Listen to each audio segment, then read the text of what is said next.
My name is Melinda and I am with Big Buzz, and I'm excited to get things started today. So, just want to let you all know, first and foremost, we were able to survey senior living leaders across the United States to identify their biggest pain points in terms of their marketing funnel.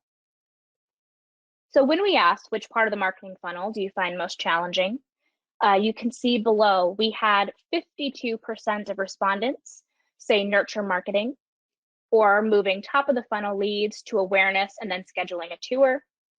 43% said awareness marketing, so attracting top of the funnel leads, which leads us to our learning objectives. So we've got 4 today. First, we'll be identifying what makes your organization unique and how to attract your ideal resident. 2, identifying your target persona to increase conversions. 3, using marketing automation to personalize the journey.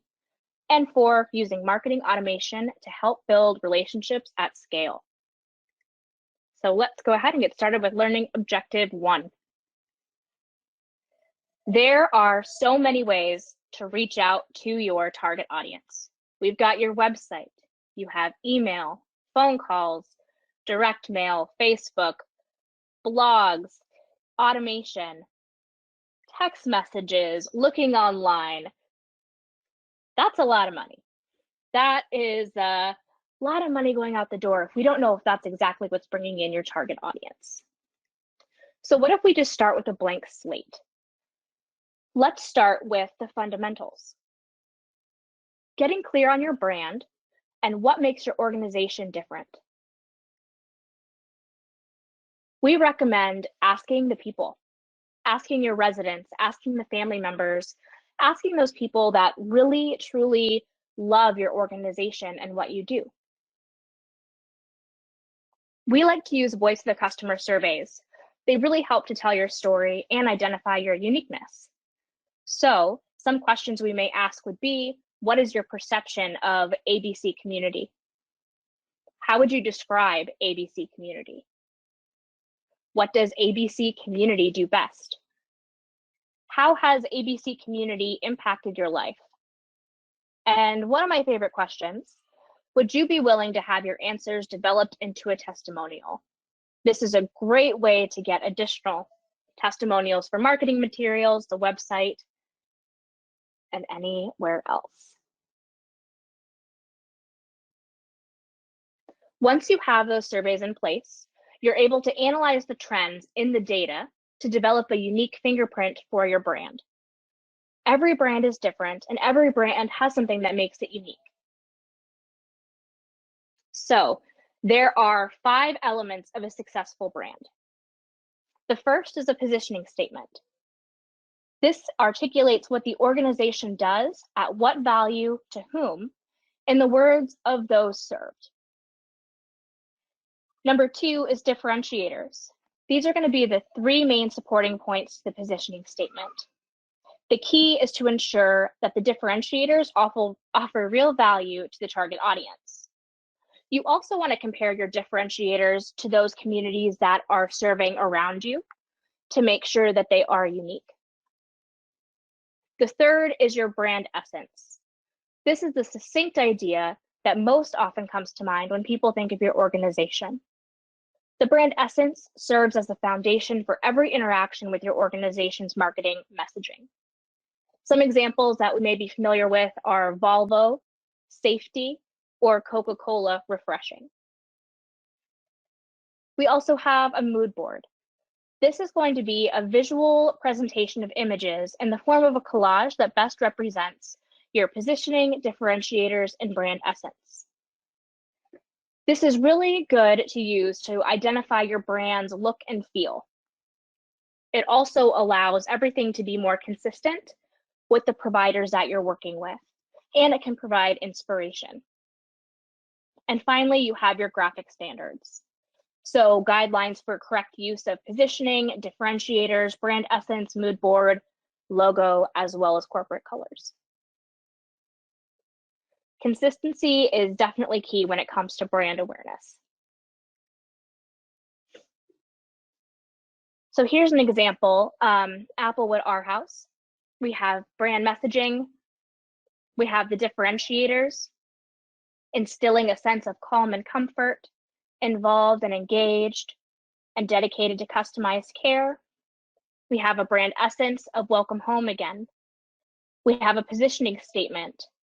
Applewood Our House is an assisted living community that welcomes residents to feel at home again. And then the mood board we have on the right. We have an example here of pieces of a graphic standards guide for the Argyle. So we've got the logo type, the type for marketing collateral, logo usage and colors. And this is what's possible when it all comes together. These materials are going to have elements of brand messaging, quotes from the surveys that are collected, using correct brand standards, and everything is consistent. Learning objective 2 is identifying your target persona to increase conversions. Let's start with the difference first. So a target audience is what we're most accustomed to, which is a subset or group of people with similar demographics or psychographics. So this could be age, gender, income, location, challenges, or interests. And then we also have target persona. So this takes your target audience one step further. This is going to be a fictional ideal resident or family member. So we're going to know more about their personal background, their goals, challenges, triggers, interests, identifiers, needs, and common objections. So an example target audience here compared to a target persona. When we surveyed the senior leaders, we asked them which of the following characteristics are included in your organization's target persona. We found that only 15% of respondents are developing content based on who's reading it. So whether directing it to the adult child versus the potential resident. We also found that of many characteristics to help guide and identify potential content topics, only 14% are including potential fears, 22.5% are including potential challenges, 16.5% include any potential hopes, and 10% are including what may motivate the prospect to move in. So why is this all important? Having this framework in place is going to create consistency when writing content, ensuring all of the content is speaking directly to them. The content's going to speak directly to their fears, challenges, and concerns. We know that senior living is a very emotionally charged industry. And so by speaking directly to their fears and challenges, we're able to become more vulnerable, position ourselves as experts, and help them make that decision. Content that uses storytelling allows for the prospect or adult child to fully realize themselves or loved one at your community.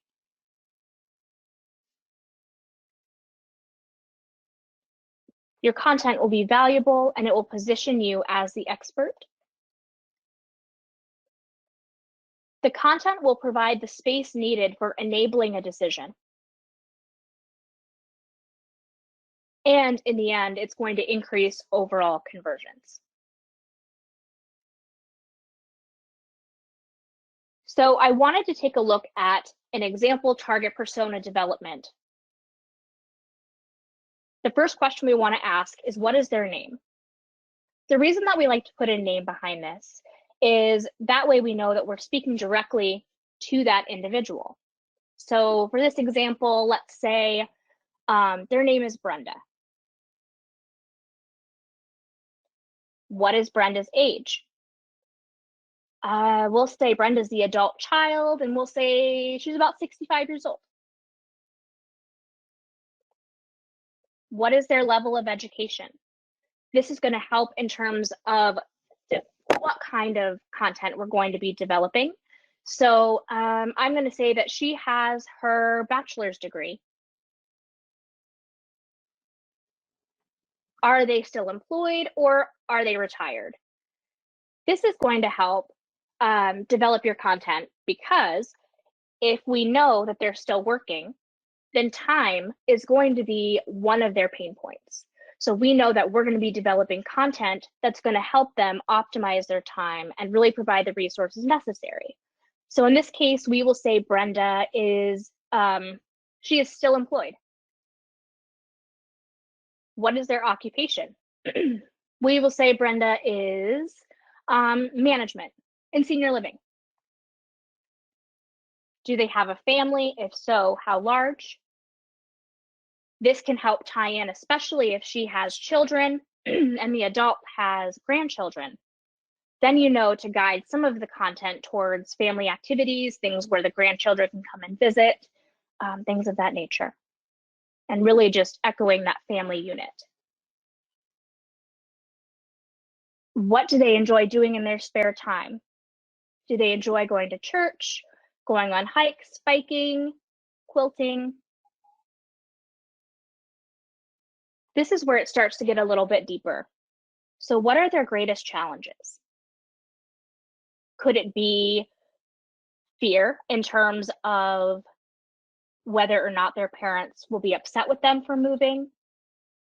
Are they worried about their parents' overall health once the move occurs? Are they challenged because the house is large and they need to downsize and they're not sure where to start?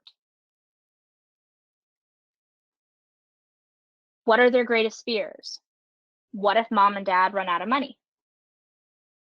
What if the care isn't up to standard the way that it was promised? What if their parents hate them for making them move into a community? They're all very valid concerns we've all heard. And what are their greatest hopes? That their family will learn new skills, make new friends, thrive, eat better, be healthier, more active. And finally, what motivates them? What's going to motivate them to reach out and book a tour or schedule a phone call? What's going to motivate them to really talk to their parents about moving and get serious about this decision?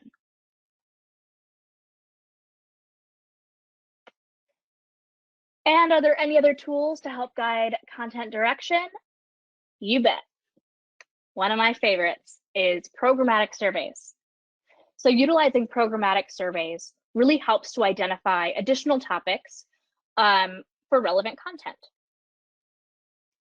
Programmatic surveys allow for an enhanced targeting ability, timeliness, and data collection, while avoiding the survey bias associated with traditional processes of data collection.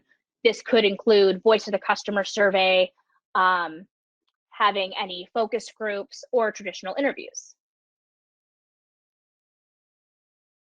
So some questions that we would use for programmatic surveys, these would be, again, non-biased and completely anonymous. What types of amenities would you be interested in? How would you prefer to receive information about senior living options? What are the biggest concerns you have with moving into a community? What would encourage you to visit a senior living community? And what do you look forward to most moving into a senior living community? You can see how this not only would help guide content, but also your overall marketing plan direction. What are you going to market? Where are you going to market?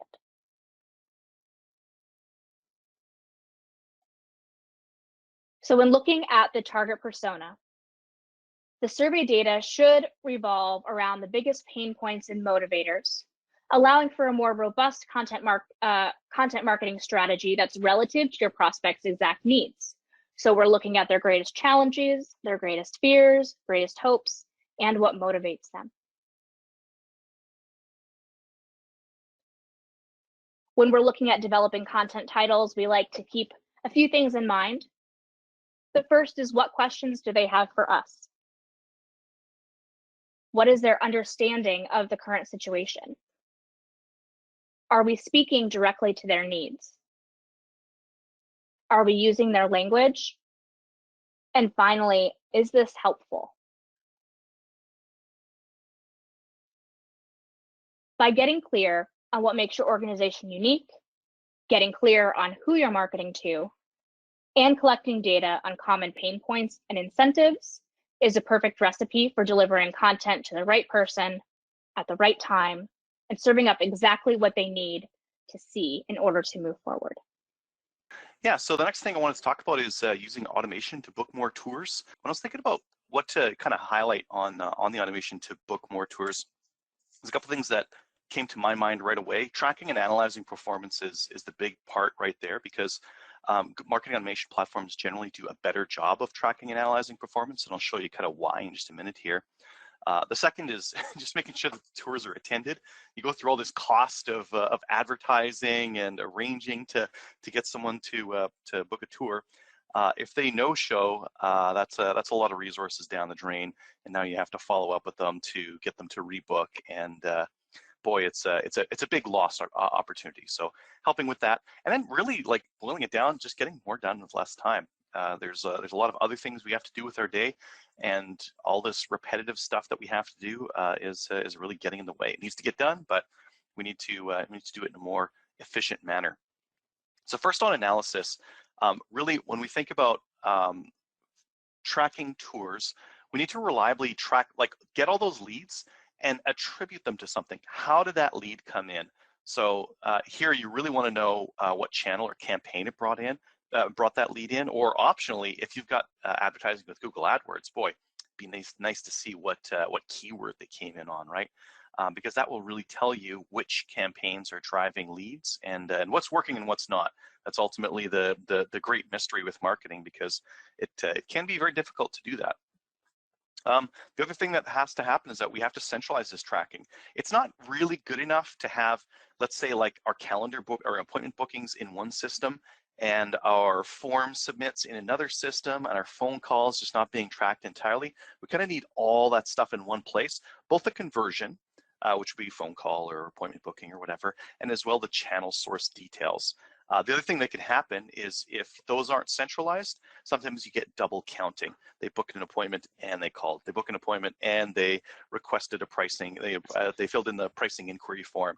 So that's where you can start seeing some of these duplicates, and you start not getting insightful data out of your platforms, and that can really hurt, because it can be easy to put all the money on the wrong horse or on the wrong marketing channel, or just to keep using more analogies here, throw the baby out with the bathwater, or throw out a marketing channel that was working, but you just weren't able to see that it was working. That's another tragedy. One thing that we like to say is just anonymous tracking can hide poor performance. Sometimes some channels are really great at generating leads, but then maybe some of those channels don't ever turn, like none of those leads actually turn into a tour or a move-in. So stripping out the anonymity, being able to track, like, yes, this is the tour, it came in from Marge came in from a Google Ads campaign. Being able to follow the bouncing ball, as it were, is a great way of really truly understanding what marketing is working and what is not. So what do we need to track? We need to track tours booked. Incoming phone calls, I'd argue, are pretty important. A lot of the times when people are in that consideration phase, they go to your website, they take a look, okay, yeah, they're in the right area, but I just have a quick question. That quick question is, what's the price? What's the availability? When can I do with this? A lot of people choose to call based on that. So you really do need to make sure that you're tracking those phone calls, and that phone call tracking system is the same platform that's doing all that other tracking. Then you need to track pricing inquiries if you've got that as a form on the website. And finally, walk-ins. Even walk-ins need to be tracked. So we need to somehow log these somewhere to make sure that they're all in one place, so we can get the most insight out of those conversions. Ideally, we can build something like this. Now, most people will have tables like this that can pull from maybe Google Analytics and that kind of thing. They may not have the move-ins, and they definitely will have troubles trying to attribute this to right into the CRM and getting that CRM data back into Google Analytics. So this is where a marketing automation platform will do a better job, is just making this kind of thing more clear. and being able to drill in. So if you wanted to see, oh, there was 8 tours that that Google organic search brought in, who? You can answer that question with marketing automation. You can click on that and drill down. With Google Analytics, yeah, it's anonymous. You don't get to see who those 8 people were and whether they were good or not. One other goal that you might want to consider is that's separate from all these other things is just average length of stay. It's influenced by more than just marketing. It's influenced by the location team and how good their stay was. But it's also something to do with marketing. If marketing is overselling or over-promising in the marketing materials, you'll see low average length of stays as a result, because they're just again over-promising and under-delivering. So that's a nice one to have on the side. It's awful if you get a whole bunch of movements and a very low length of stay, because all those people need to be onboarded, all those people need to be brought in, and that all has additional overhead costs compared to just having people for longer. I like to use a kind of a funnel to see what digital steps to track.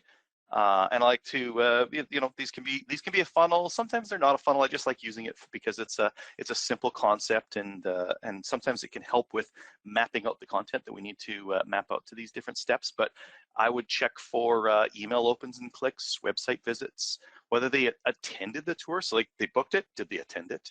And then beyond that part, well, they're going to go into a one-to-one relationship with the salesperson, right? So what sales pipeline stages are they in, and did they move in? Now, you might have to integrate with a CRM to get this, whether it be Enquire, Eldermark, Sherpa, Welcome Home, that kind of a thing, or if it's a non-senior living CRM, maybe like Salesforce or something like that. And that's really where integration becomes really key, because again, I want to be able to say, okay, Marge came in and here's how she went through, here's how she experienced our marketing, because that's going to be really important for me to check, hey, am I matching Marge up with the right persona? Am I giving her the right content? Am I doing the right kinds of things to facilitate her moving down this this sales funnel towards a move-in, right? So I need these things integrated, and I would say that integration here is key. Let's take that booked tour. Okay, let's say Marge booked a tour. What do we have to do with that bit of information?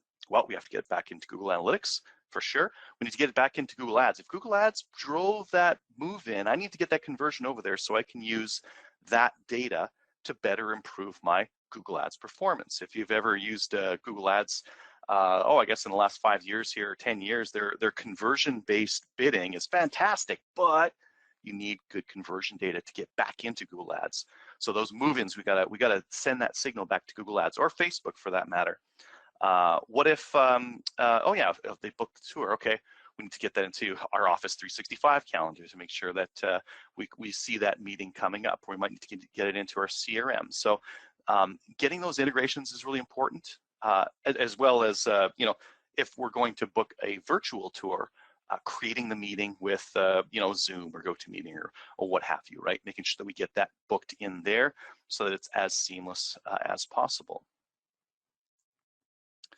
Let's get on to improving tour attendance. Now, this is something that we do at ActiveMan ourselves, because we do demos, which are kind of like a virtual tour of the platform, if you will. Boy, I hate when when people book a demo and no show. It's the demo giver had some time that they had booked off to do the demo, and now they can't do it, so they're stuck waiting for 15 minutes, waiting to see if the person shows up, and it's painful when it happens. So we like to use reminders, and we use a mix of email and text reminders with our prospects. It's one of the few places where a text reminder is okay, and it's one of the places, this is actually something that's changing in business. Texting is becoming more of a thing as a communication channel. It's great for like little bite-sized bits of information that you can send to prospects, and it's something we can include inside our appointment reminders to get better attendance for those tours. Couple of tips on what we like to do. We like to remind 1 day before and 1 hour before. Typically our 1 day reminder is an email. Our 1 hour reminder is an email and text message, but that's up to you. You can choose how you want that to work, and you can choose when you want your reminders to go out. I would say don't allow bookings too far in advance. If someone books a facility tour 2 months in the future, the potential of them actually attending that is very low, almost to the point where it just doesn't make any sense to do it. So I would say just to limit those to a reasonable amount of time, 3 weeks or 4 weeks or something like that. Again, depending on what you feel is right for your personas of your prospects. And then here's a key thing. This is why integration is important. You need to stop your other outbound campaigns if the prospect books a tour. So you can't be reaching out to prospects trying to drive them to get a tour if they already booked it. So these systems have to be connected, or they have to be the same system. In our case with ActiveDemand, it's all the same system. So we can stop those other campaigns if someone books a tour. I just want to talk a little bit more about texting, because some people are curious about that, and it's always interesting to see, what the business norms are on it now. I would say for texting, for tour reminders, fantastic, great use case of it. It's super useful. Here I'm showing like a virtual. This is actually what we use for our demo reminders. For a physical tour, I might send them a link to Google Maps for the facility so that they can drive there. I might send them reminders about where to park or where to check in. All that stuff is like, all that logistic stuff makes it way easier for your prospect to show up and for the tour to go well. You can use this in the sales cycle in some steps as you're moving people down towards move-in. Some of those steps really make sense to use texting. But I would say that in general, people have a very low tolerance for text spam. So carefully choose the most impactful text opportunities that make the most sense, and I think you would be fine. On top of that, there's some things we can do to improve the tour experience using automation. We like to remind people with as much information as possible, all the relevant information as possible. So for an example, for facility directors, we might want to remind them about their tours for the day. So it'll be in their calendar. We might want to send them an email. Internally to ActiveDemand, we use like Slack as our instant messenger. So for ourselves, when a demo's coming up, we Slack the person who's giving the demo, saying, hey, just a reminder, you've got a demo coming up in 1 hour. Here's the person's name. Here's what they've got going on. Here's the things that they were looking for. So having all that information kind of at hand, or reminding the person that's giving the tour, that's going to make sure that they're not caught flat-footed. And oh yeah, you're here. What did you want to see again? And they're answering questions and asking questions that have already been answered in the intake of them. And some of our customers take it really personal, and they go down to like, coffee. Do they take hot coffee? Do they take tea? What kind of drink should I have available? This is actually, it has less impact earlier on, because you just don't find this stuff out too quickly. But afterwards, after you have the relationship going with your prospect, or your client at this point, being able to offer them this right kind of stuff on demand and getting it right every time is so good. It just takes time, right? it's hard to, you can't possibly expect a director to remember all of this stuff. So you lean on the automation to help you make a more personal relationship and add in these little touches, right? Getting more done with less time. I mean, I'm talking about remembering people's coffee and how they like having it. We can't do that if we're not able to save time somewhere. And really, when it comes to automation, we look at repetitive tasks that are done similarly often, and those are the ones that are like a key target to automate. Tour reminders are a great option, because they are so easy to automate and do well. The other things that you might want to consider is which one you're deploying messaging across multiple locations. Holiday hours would be a good example. Changes in policy would be another one. I think a lot of people in the last 2 years had to do a lot more policy emails out to their residents and their adult children than they normally do, right? And if you have 10 or 50 locations, you need a way of deploying those efficiently. And I would say marketing automation is again where that's going to help, because you can have brands for each location, and you can, from one place, create one campaign that is then deployable for all of those brands to all the appropriate people. The next thing to talk about is just personalizing. I think this is easier if, like Melinda was mentioning there, just using personas and kind of getting that stuff going. I found this really powerful. I worked agency side about 9 years, and once you have a persona, it becomes way easier to understand what you should be talking about with each different person. So it kind of makes that stuff easier. And I would say that using that in combination with automation is where you can get the more personalized one-to-one experience, but still doing it at scale, at volume, which is what you need to do if you want to have lots of touch points with lots of prospects and lots of residents. You need to use some sort of automation in there. So I would say that the most successful clients of ours, they use multiple nurture campaigns to move their prospects to the next stage.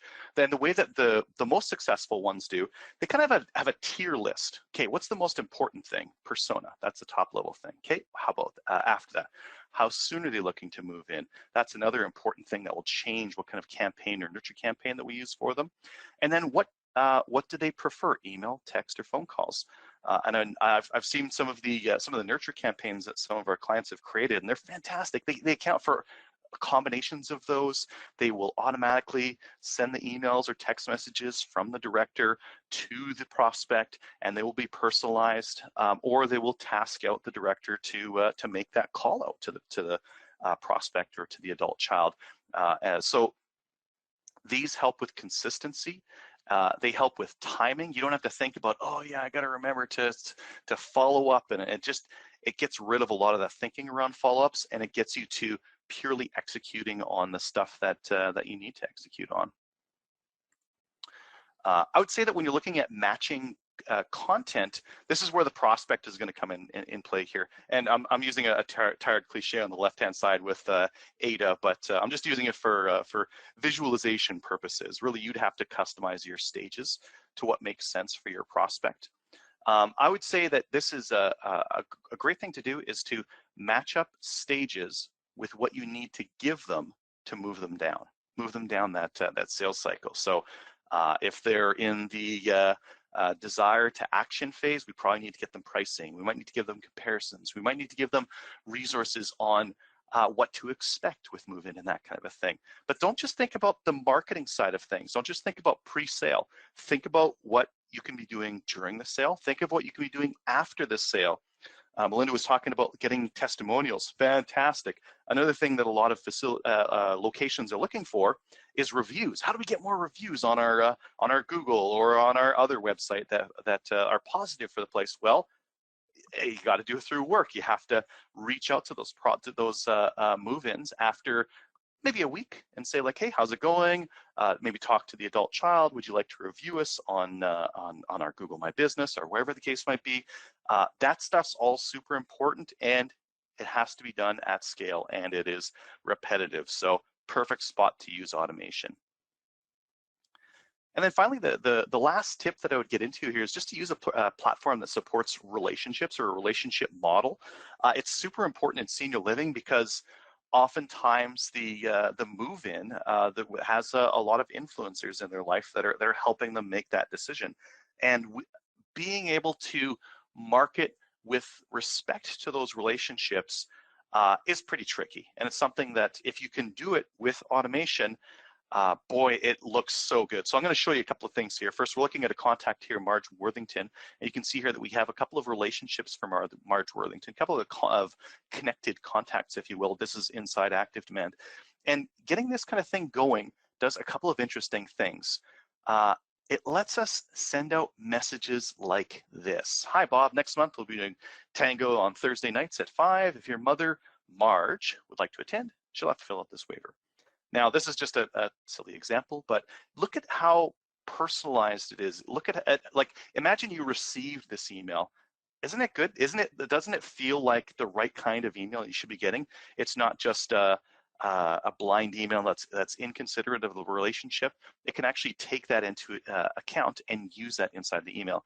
And the only way we can do that is because we can use this relationship model to better serve our residents after they move in and better communicate with their adult children as well. So I would say that automation doesn't have to be this templated, ugly, non-caring thing. It can be caring, it can be personalized, and I would say that the leaders in senior living are doing this kind of thing. They're sending these kinds of messages out, and their residents are happier and stay longer as a result.